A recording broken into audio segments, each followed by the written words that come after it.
할렐루야. 담임 목사님께서 늘 저희 부부를 보시면서 사람들을 소개할 때 하는 말이에요. 이 사람들은, 이 두 사람은 내가 강제 결혼시킨 커플이다, 그렇게 늘 소개합니다. 이 말에는요 엄청난 비밀이 있습니다. 비밀 하니까 궁금하시죠? 그 비밀이 뭐냐? 주께서 넘기시는 은혜예요. 아내를 제게 넘긴 은혜, 또한 저를 아내에게 넘긴 것, 이게 바로 은혜입니다. 당시 아내는 좋은 대학을 졸업했어요. 졸업하고는 아내가 선택한 길이 대구에 있는 작은 고아원의 보모였습니다. 1년 동안 그 아이들을 잘 섬겼고요. 1년을 근무한 후에 아프리카 선교를 간다면서 선교사 훈련을 받았습니다. 하지만 비자 문제 때문에 선교를 가지 못하게 됐어요. 그때 저는 대학교 1학년이었습니다. 두 사람이 알콩달콩 만나서 사랑을 속삭였는데 덜컹 결혼을 하겠다 결정을 했어요. 만약 여러분이 부모라면 이런 남자에게 딸을 주겠습니까? 안 주죠. 제가 부모라도 안 줄 겁니다. 하지만 그때 장모님이 딸을 이대로 두면 아프리카 가서 죽을 것 같다라는 생각을 한 거예요. 그럴 바에는 결혼을 시키자 생각하고는요 저희 어머니를 만났습니다. 저희 어머니를 만나서 이러쿵 저러쿵 이야기를 했는데 저희 어머니가 장모님의 말을 듣고는 이게 웬 떡이냐. 그때 제가 참 말썽도 많이 부렸고 참 불안당 같은 그런 아들이었어요. 그런데요 좋은 대학교를 나오고 참 예쁘고 훌륭한 한 여인이 아들에게 결혼을 하겠다고, 또 장모님도 적극적으로 밀어준다고 하니까 너무 좋아서 좋아요, 다음 주에 당장 결혼시키십시다. 결정을 한 겁니다. 그런데 참 다행스러운 건 제가 섬겼던 대구 아양교회, 그러니까 모교회죠. 모교회 담임 목사님이 바쁜 스케줄 때문에 한 주가 미뤄져서 2주 만에 결혼을 했습니다. 신기하죠? 더 신기한 걸 한번 말씀드려 볼까요? 그렇게 결혼 날짜를 결정하는 날 저는 없었습니다. 그러니까 장모님, 저희 어머니, 그리고는 아내가 만나서 샤바샤바 한 거예요.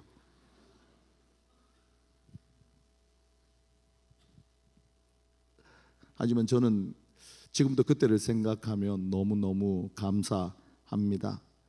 하나님께서 아내를 제게 주신 은혜, 아내는 제게 주신 하나님의 가장 큰 선물이거든요. 오늘 밤 제가 주께서 넘기시는 은혜를 여러분에게 소개했는데 이 문장이 참 중요합니다. 제가 왜 늦은 밤에 지금까지 누구에게도 말하지 않았던 제 비밀 이야기를 여러분에게 소개했을까요? 우리가 함께 읽은 본문에 나오는 은혜가 바로 주께서 넘기시는 은혜이기 때문입니다. 이 은혜는요 다니엘서 전체를 관통합니다. 그리고 다니엘서를 깨어서 하나님이 이런 분이야 소개하기 때문입니다. 그렇다면 주께서 넘기시는 은혜가 무엇인지, 그 은혜를 받은 성도는 어떻게 살아야 하는지 오늘 본문을 통해 우리가 함께 살펴볼 텐데요, 이 은혜를 받고 또 하나님 주시는 은혜를 받은 성도답게 믿음으로 잘 살아서 인생의 역전을 이루게 하시는 하나님의 역사가 우리 성도들에게 있기를 예수 그리스도 이름으로 축복합니다. 자, 1절과 2절 말씀을 한번 보시죠. 유다왕 여호야김이 다스린 지 몇 년이라고요? 그런데 큰 일이 났습니다. 바벨론 왕 느부갓네살이 예루살렘에 이르러 어떻게 했다고요? 성을 에워쌌어요. 자, 2절 첫 단어가 뭐죠? 주께서 유다왕 여호야김과 하나님의 전 그릇 얼마를 그의 손에 그렇죠. 그가 그것을 가지고 신할 땅 자기 신들의 신전에 가져다가 그 신들의 보물창고에 두었더라. 이때의 상황인데요. 바벨론 왕 느부갓네살이 유다를 침공합니다. 이 전쟁 바벨론의 승리로 끝나요.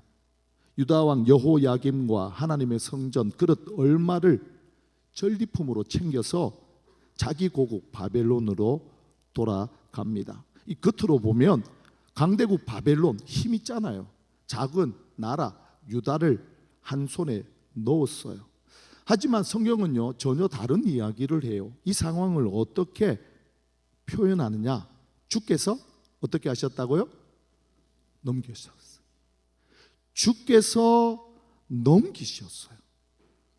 바벨론 왕이 유다 왕을 포로로 잡은 것, 하나님의 성전에 있는 그릇 얼마를 탈취한 것, 주께서 넘기셨기 때문입니다. 중요한 건 이것이 은혜입니다. 아멘이라고요? 제가 이렇게 설명했을 때 제 말에 반감이나 반문이 들지 않으셨나요? 사실 아멘 하면 수 없는 부분이거든요. 생각해 보세요. 나라를 잃었어요. 부모가 보는 앞에서 자식이 죽어요. 자식이 보는 앞에서 부모가 죽습니다. 왕은 물론이요, 왕족, 귀족이 포로로 잡혀서 묶여 바벨론으로 끌려가요. 그리고 다니엘도 전쟁 포로로 잡혀갑니다. 그런데 은혜라니요, 아멘이라니요. 믿음이 너무너무 좋으신 것 같아요. 그런데 곱씹어 보면 이것은 은혜입니다. 주께서 유다를 바벨론에 넘긴 것 하루아침에 그냥 감정적으로 결정 내린 게 아닙니다. 주님은 오래 참으셨습니다. 그 기간 동안 유다는 끊임없이 하나님을 배신하는데요, 하나님이 가장 싫어하는 우상 숭배 보란 듯이 행합니다. 그런데도 주님은 참고 기다리세요. 짧게는요 40년을 기다리셨어요. 길게는 100년이 넘는 기간 동안 유다가 돌아오기를, 그 우상의 죄를 떨쳐내기를 경고하시고 달래기도 하시면서 기다리고 참으셨습니다. 하나님은 선지자 예레미야를 통해 끊임없이 유다에게 말씀하세요. 돌이켜라. 회개하면 산다. 하지만 돌이키지 않아요. 회개하지 않습니다. 그러자 하나님께서 바벨론 왕 느부갓네살 손에 유다를 넘깁니다. 놀라운 게 뭔지 아세요? 넘겼는데도 기회를 주세요. 바벨론에 대항하지 말고 항복해라. 그러면 산다. 포로로 잡혀가라. 죽지 않고 산다. 왜 항복해야 살까요? 이유가 있거든요. 비록 하나님께서 유다를 바벨론에 넘겼지만 넘긴 이유가 있어요. 왜냐하면 회복하시기 위해서입니다. 할렐루야. 징계가 끝나면 회복되니까요. 회복이 약속된 징계입니다. 그러니까 넘기시는 건 은혜입니다. 오늘 밤 이 은혜가 우리 성도들의 마음 가운데, 또 가정과 직장, 사업장, 마음에 소원하는 가운데 있기를 축복합니다. 제가 본문을 읽다가 정말 가슴이 시리도록 아픈 말씀을 봤어요. 그 부분이 어디냐? 하나님이 하나님의 전 그릇 일부를 바벨론 왕 느부갓네살에게 넘긴 거예요. 정말 이 말씀을 읽는데 가슴이 시리더라고요. 왜 그랬을까요? 당시 전쟁은요, 국가와 국가의 전쟁이기도 하지만 그 국가가 섬기는 신과 신의 전쟁입니다. 그러다 보니까 그 전쟁에서 승리하면 국가의 승리일 뿐만 아니라 신의 승리요, 신의 패배입니다. 이런 거 아닐까요? 좀 양상은 다르지만 한국과 일본이 축구 경기를 합니다. 그죠? 진짜 전쟁처럼 축구 경기를 해요. 이 시합에서 일본이 이기면 어떻게 될까요? 이보다 더 슬픈 일은 없습니다. 그런데요, 이번에 축구 경기를 해서 우리가 승리했어요. 누구의 승리입니까? 축구 경기를 한 선수의 승리지만 동시에 나의 승리요, 우리의 승리요, 대한민국의 승리 아닙니까? 그래서 같이 노래도 부르고 기뻐합니다. 정말 기분이 좋은 사람은 식당을 예약하고 아무나 오면 오시는 분들 맛있는 거 대접하라고 미리 돈을 지불하기도 합니다. 꼭 같은 원리예요. 느부갓네살이 유다를 침략해서 나라를 무너뜨립니다. 하나님의 전 그릇 얼마를 전리품으로 챙겨요. 쾌제 부릅니다. 우리가 믿는 신이 너희가 신앙하는 여호와를 이겼어. 그래서 여호와의 성전 그릇 얼마를 탈취하고요, 자기들이 믿는 신의 성전에다가 보물 창고에 둡니다. 하나님이 수치를 당한 거예요. 우리가 믿는 여호와 하나님이 이걸 몰랐을까요? 당시에 이런 정서를 몰랐을까요? 아니죠. 그렇다면 왜 성전 그릇까지 일부지만 바벨론 왕 느부갓네살에게 넘겼을까요? 하나님의 목적은 분명합니다. 내 백성 유다를 깨울 수 있다면, 그들을 죄에서 돌이킬 수 있다면, 그들을 회복시킬 수 있다면 내가 당하는 수치는 아무것도 아니야. 이게 하나님 우리 아버지의 마음이에요.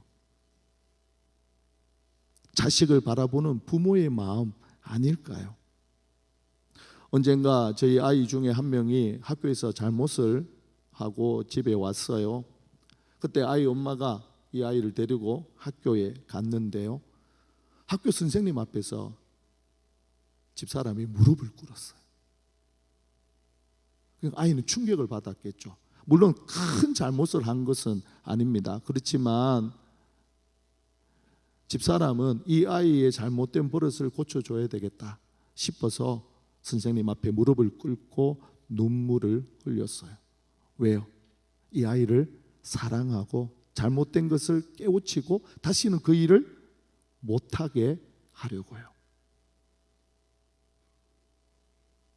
그 후에 이 아이는 그 잘못을 반복하지 않았습니다. 자기 때문에 눈물을 흘리며 무릎 꿇는 엄마를 봤기 때문이죠.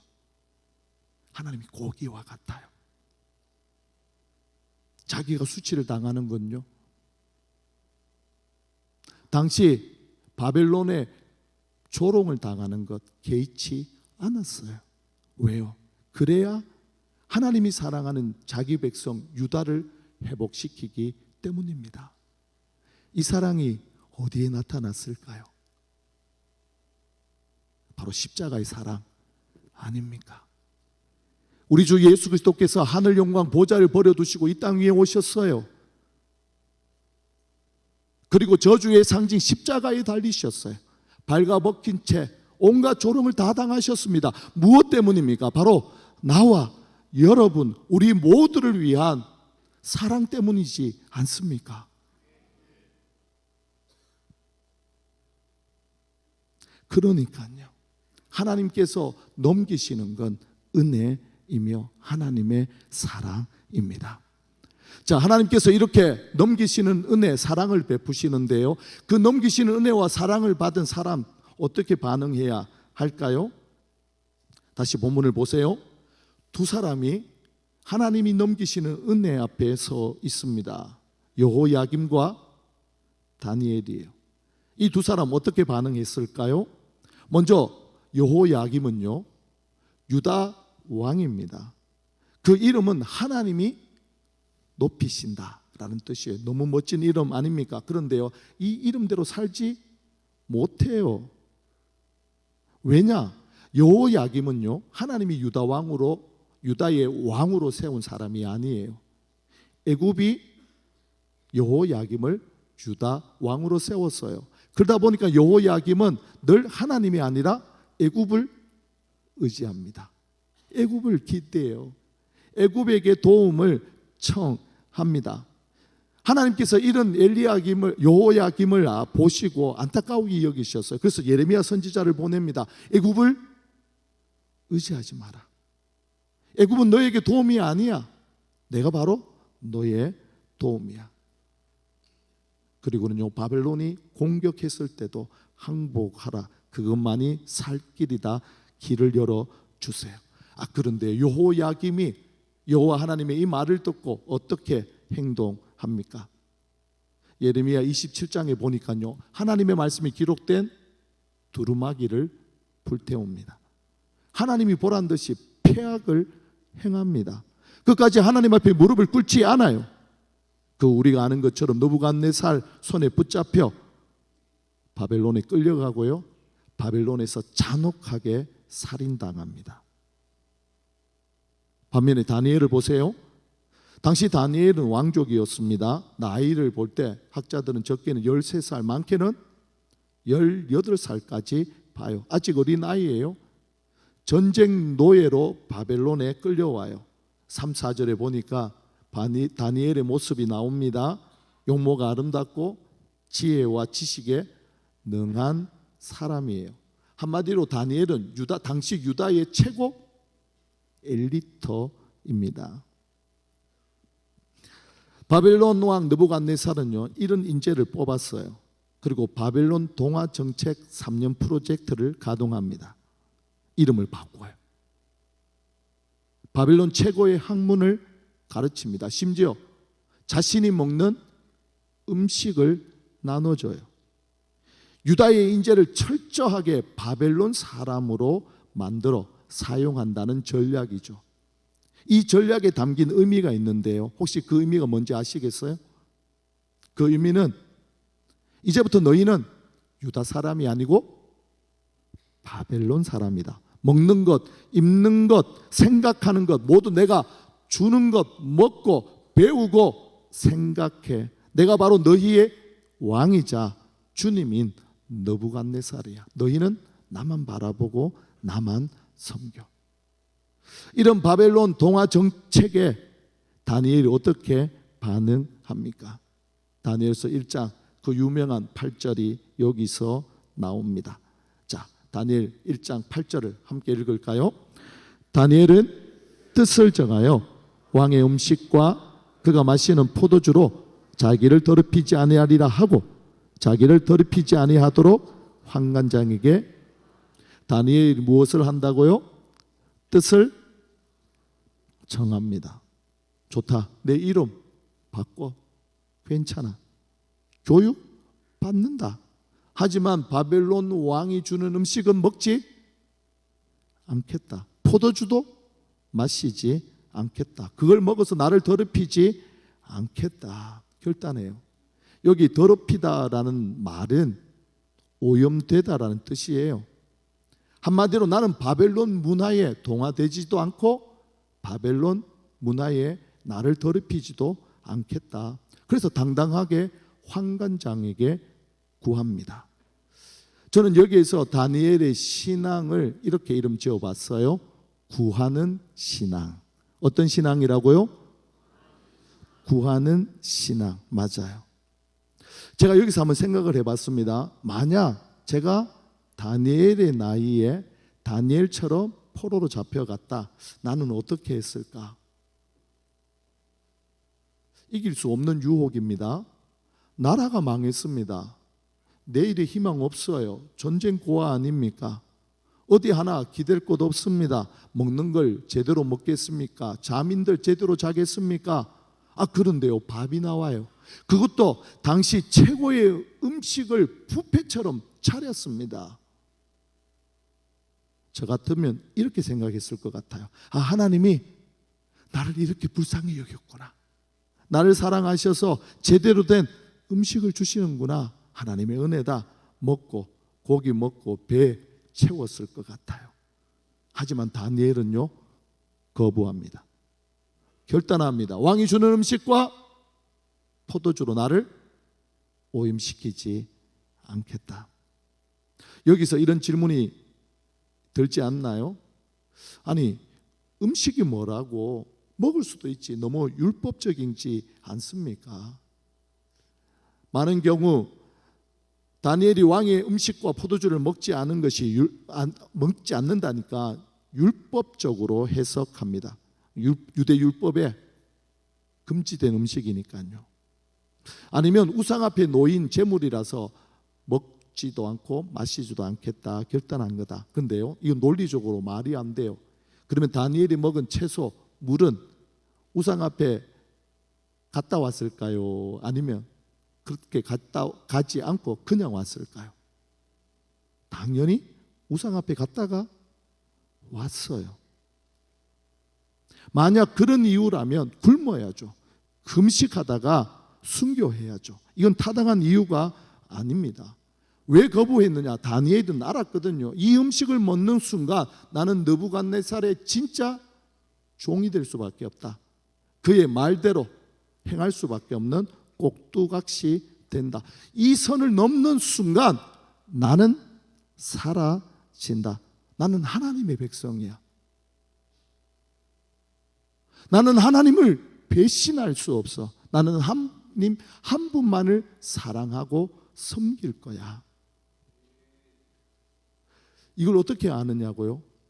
다니엘이 뜻을 정하고 그 다음에 한 행동에서 이걸 발견합니다. 다니엘이 뜻을 정하고 그 다음에 한 행동이 무엇이죠? 환관장을 찾아가서 뭘 사죠? 환관장에게 구합니다. 여기 구하다라는 단어의 신학적 배경을 알면 성도님들이 깜짝 놀라실 겁니다. 이 단어의 신학적 배경이 무엇이냐? 신명기 4장 29절이에요. 자, 신명기 4장 29절을 보시죠. 그러나 내가 거기서 내 하나님 여호와를 찾게 되리니 만일 마음을 다하고 뜻을 다하여 그를 찾으면 만나리라. 그러나 내가 거기서 내 하나님 여호와를 찾게 되리니, 함께 읽을까요? 만일 마음을 다하고 뜻을 다하여 그를 찾으면, 할렐루야.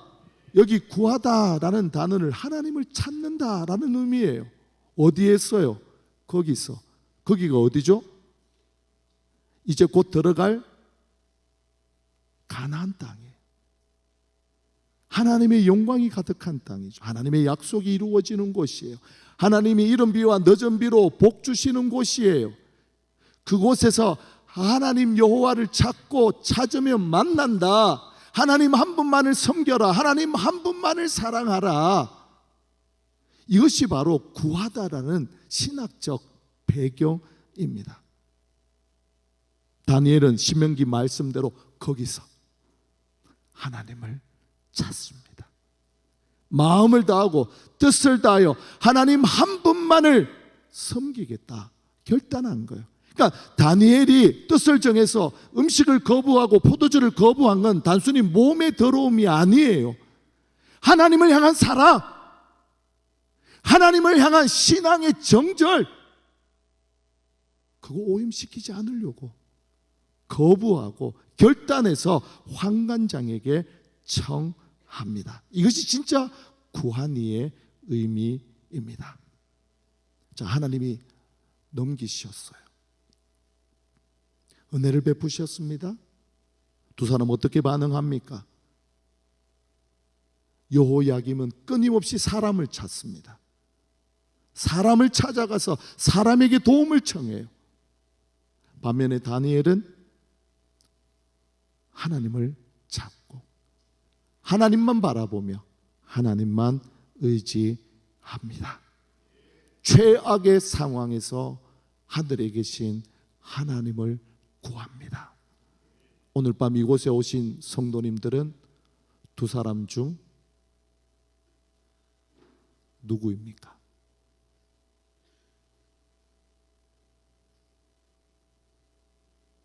여호야김입니까? 다니엘입니까?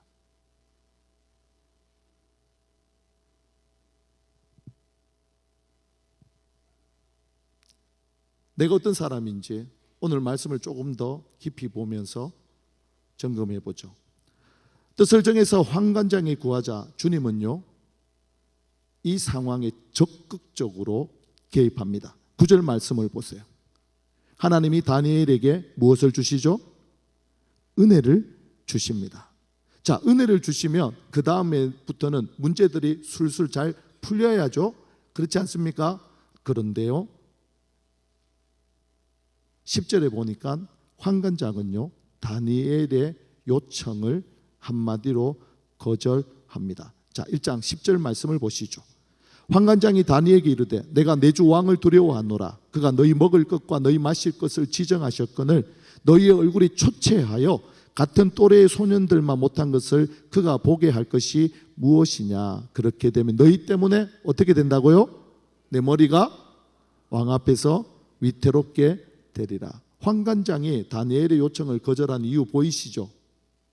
내가 너 때문에 죽을 수는 없잖아. 내가 너의 요청을 들어줬다가 내 목이 날아갈 판이야. 그런데도 불구하고요, 환관장은 다니엘에게 연민을 느낍니다. 그리고는 한 가지 힌트를 소개해요. 내가 너 때문에 죽을 수는 없는데 대신에 내가 정보 하나 줄게.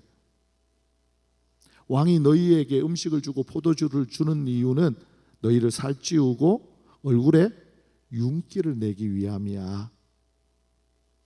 그러니까 알아서 해. 다니엘이 얼마나 영특한지요? 이걸 간파했어요. 눈치챘어요. 그래서 은혜 아닙니까? 다니엘은요, 여기서 멈추지 않아요. 그래서 자신을 감독하는 사람을 찾아갑니다. 그리고 다시 청해요. 10일 동안 내가 채식과 물만 먹고 마시겠습니다. 그 후에 우리 얼굴 빛깔을 한번 다른 소년들과 비교해 보셔요. 좋지 않다면 내 포기하고 왕이 주는 음식 다 먹겠습니다. 다니엘은 자기 때문에 환관장의 목 날아가는 거 원치 않았어요. 자기를 감독하는 감독관 어려움에 처하는 것 원치 않았습니다. 결국 환관장도 감독관도 다니엘의 말을 듣습니다. 이 상황이 은혜인 건 아세요? 말을 들어야 하는 건 포로로 잡혀온 다니엘 아닙니까? 그런데 다니엘은 당당하게 감독을 찾아가고 환관장을 찾아가서 자기의 요구를 청해요. 그랬더니요, 감독관도 환관장도 다니엘의 말을 들어요. 하나님이 주신 은혜입니다. 다니엘이 하나님께 자신을 드리니까 하나님이 놀라운 방법으로 일합니다. 15절을 보니까요, 열흘이 지났습니다. 다니엘과 세 친구의 얼굴과 다른 소년들의 얼굴을 비교해 봤어요. 어떻게 됐습니까? 물과 채소만 먹은 다니엘과 세 친구의 얼굴이 더 빛납니다. 하나님 주시는 은혜는 여기서 멈추지 않아요. 17절에 보니까 하나님이 다니엘과 세 친구에게 학문을 주세요. 서적을 깨닫게 합니다. 지혜를 주세요. 하나님 편에서는 무엇이든지 주시고 싶은 거예요. 왜요? 그 당시에 하나님의 은혜를 깨닫고 나는 하나님 한 분만을 섬기겠습니다. 나는 하나님 한 분만을 신앙하겠습니다. 결단을 하니까 하나님은 하나님 손에 잡히는 거 다 주시지 않겠습니까? 그랬더니요, 다니엘과 세 친구가 바벨론에 있는 모든 사람들보다 더 큰 지혜자가 돼요. 지식을 달아보니까 보통 박사들보다 10배나 뛰어납니다. 주께서 개입하시고 주께서 은혜를 주셨기 때문입니다. 오늘 본문은 주께서 넘기시는 은혜를 통해 우리에게 하나님이 말씀하세요. 그 내용이 뭔지 아시겠어요? 이 땅의 절대 주권은 하나님께 있다. 주께 있다. 좀 더 우리 피부에 와닿게 말하면 모든 인사 결정권이 누구에게 있다고요? 할렐루야! 왕을 세우시는 분 하나님이세요. 그 왕을 패하게 하시는 분도 하나님이세요. 주 하나님이 넘기시니까 받을 뿐이에요. 어떤 상황에서도 주 대신 하나님을 바라보고 신앙하고 섬기기를 청하면 하나님은 그 믿음을 보시고 개입하시고 인생을 역전케 합니다. 하나님의 뜻을 이루고 하나님의 영광을 나타내시기 위함입니다. 본문을 계속해서 보면 상황이 사람의 생각과 상식으로 흘러가지 않아요. 모든 것이 인간의 생각과 반대로 갑니다. 자, 보세요. 처음에는 주께서 느부갓네살에게 유다 왕과 귀족과 다니엘을 넘겼습니다. 하지만 시간이 흐르면서 어떻게 되나요? 다니엘에게 하나님이 느부갓네살을 넘깁니다. 환관장을 넘기고 감독관을 넘깁니다. 하나님이 철저하게 다니엘이라는 한 어린 소년을 통해 자신이 주가 되심을, 인사권자가 되심을, 통치자가 되심을, 진정한 왕 되심을 나타내셨습니다. 할렐루야. 이 하나님이 넘기시는 은혜의 절정이 1장에 나와요. 어디에 나오느냐? 21절이에요. 깜짝 놀라실 건데요, 21절 함께 있습니다. 다니엘은 고레스 왕 원년까지 있는, 한 번 더 있습니다. 다니엘은 고레스 왕 원년까지 있으니라. 할렐루야. 아니, 이것이 어떻게 넘기시는 은혜의 절정입니까? 생각해 보세요. 다니엘은 고레스 왕 원년까지 삽니다. 이 기간이 무려 70년 가까이예요. 이 기간 동안 천하를 호령했던 바벨론 왕 느부갓네살은 역사 속에서 사라져요. 그의 아들 벳살살도 죽고요, 그 나라를 무너뜨리고 왕이 된 다리오도 등극했다가 사라집니다. 반면에 다니엘은 여전히 건장해요. 하나님께서 다니엘을 통해 이 세상의 역사의 주인은 바로 나야, 왕의 왕, 주의 주, 세상의 모든 인사권이 나에게 있어, 이걸 보여주신 겁니다. 그 내용이 2장부터 나오는 거예요. 2장의 내용은 잘 아시죠? 바벨론 왕 느부갓네살이 꿈을 꾸잖아요. 그리고는요, 박사들을 부릅니다. 자신이 꾼 꿈을 자기에게 알게 하고 해석하랍니다. 이런 황당무계한 일이 어디에 있습니까? 꿈을 말해야 해석을 하는데 말도 하지 않고 자기 꾼 꿈을 자기에게 알게 하라는 거예요. 해석하랍니다. 아무도 못하죠? 그러니까 왕이 화가 났습니다. 다니엘과 세 친구는 물론이요, 모든 박사와 술객들을 죽이라 명령합니다. 이때 다니엘이 하나님께 의지합니다. 하나님께 기도합니다. 그러니까 하나님이 다니엘에게 가르쳐 주셨어요. 이 말을 다 듣고 느부갓네살이 다니엘 앞에 무릎을 꿇고 절합니다. 그리고 하나님이 진짜 왕이시고 주님이심을 고백합니다. 할렐루야. 그의 아들 벳살살, 아버지를 본받지 않고 하나님의 전에서 가져온 그릇을 가지고 여호와를 모독하고 술을 먹고 마시다가 그날 밤 하나님의 징계를 받고 살해당합니다. 다리오 왕 잘 아시죠? 당시 다니엘이 모함을 받아 사자굴에 떨어집니다. 근데 하나님이 지키시잖아요. 하나님이 다시 한번 세상 역사의 주권자가 자신임을 다니엘을 통해 나타내셨어요. 사자굴에서 살아나오자 다리오도 하나님께 영광을 돌립니다. 다니엘서는 겉으로 보기에는요, 다니엘이 주인공처럼 보입니다. 아니에요. 그거 잘못 아신 거예요. 착각입니다. 하늘과 땅, 세상 모든 만물의 주권을 가지고 계신 주 하나님이 다니엘서의 주인공입니다. 할렐루야. 주께서 오늘 다니엘을 통해 넘기시는 은혜를 우리에게 가르쳐 주십니다. 오늘 밤 이 말씀 앞에서 넘기시는 은혜 주시는 하나님 앞에서 자신의 상황을 재해석합시다. 내가 지금 처한 상황, 내가 원치 않는 상황, 내가 원치 않는 질병, 내 마음대로 되지 않는 것, 원망하고 불평할 게 아니라 넘기시는 은혜 앞에서 내가 왜 이 자리에 서 있는가를 점검해 보셔요.